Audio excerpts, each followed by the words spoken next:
आपके द्वारा व्यक्तिगत स्तर पर भी जिस तरह विकास और सेवा के काम सतत किए जा रहे हैं, वो सब कुछ मेरी दृष्टि से तो सबका प्रयास,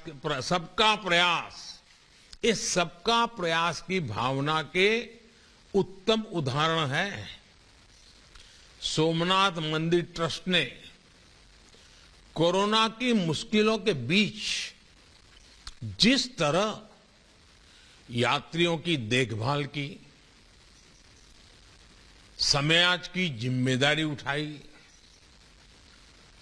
उसमें जीव ही शिव, ये जीव ही शिव के हमारे विचार के दर्शन होते हैं।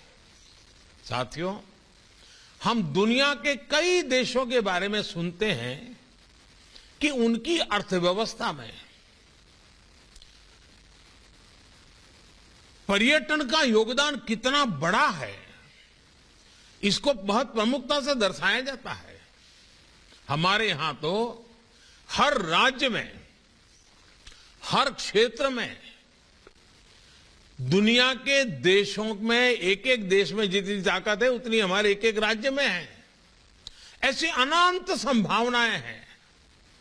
आप किसी भी राज्य का नाम लीजिए, सबसे पहले मन में क्या आता है?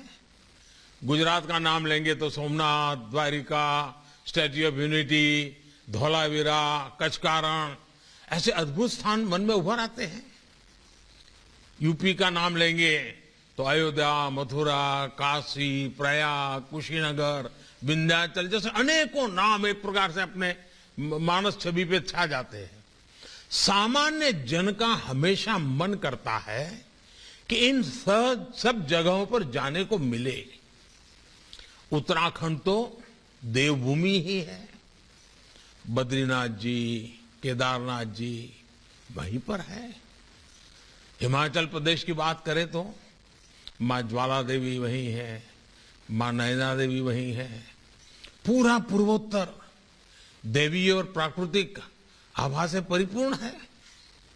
इसी तरह रामेश्वरम जाने के लिए तमिलनाडु, पुरी जाने के लिए ओडिशा, तिरुपति बालाजी दर्शन के लिए आंध्र प्रदेश, सिद्धि विनायक जी के लिए महाराष्ट्र, सबरीमाला के लिए केरला का नाम आता है। आप जिस किसी भी राज्य का नाम लेंगे, तीर्थाटन और पर्यटन के एक साथ कई केंद्र हमारे मन में आ जाएंगे।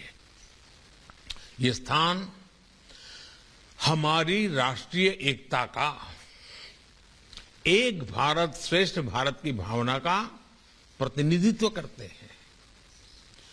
इन स्थलों की यात्रा राष्ट्रीय एकता को बढ़ाती है।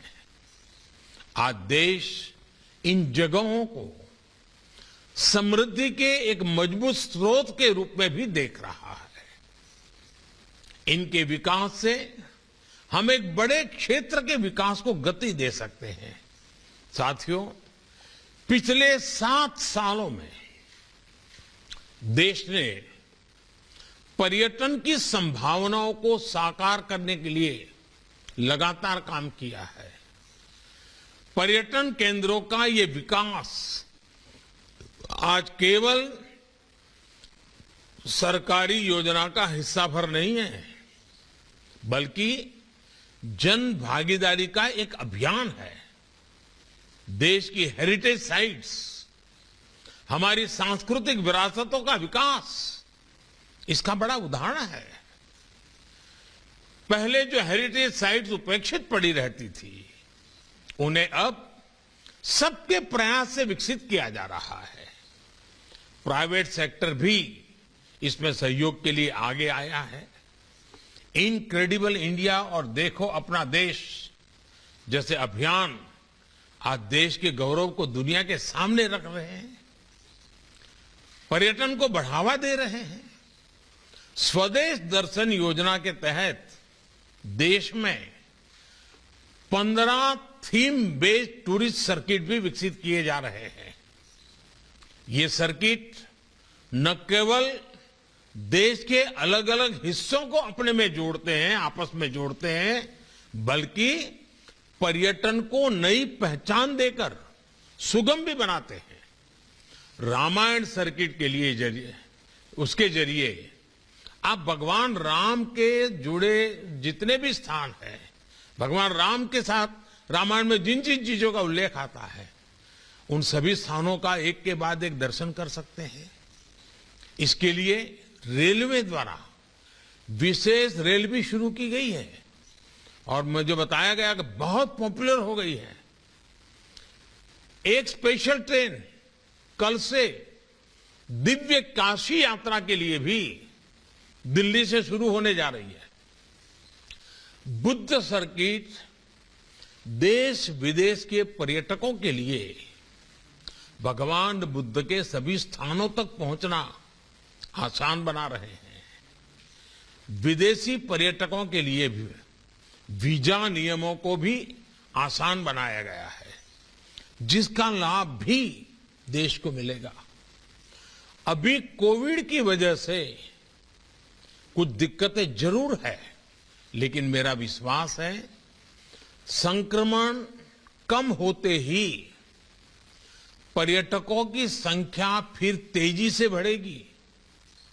सरकार ने जो वैक्सीनेशन अभियान चलाया है, उसमें भी इस बात का विशेष ध्यान रखा है कि हमारे टूरिस्ट स्टेट्स में प्राथमिकता के आधार पर सबको वैक्सीन लगे।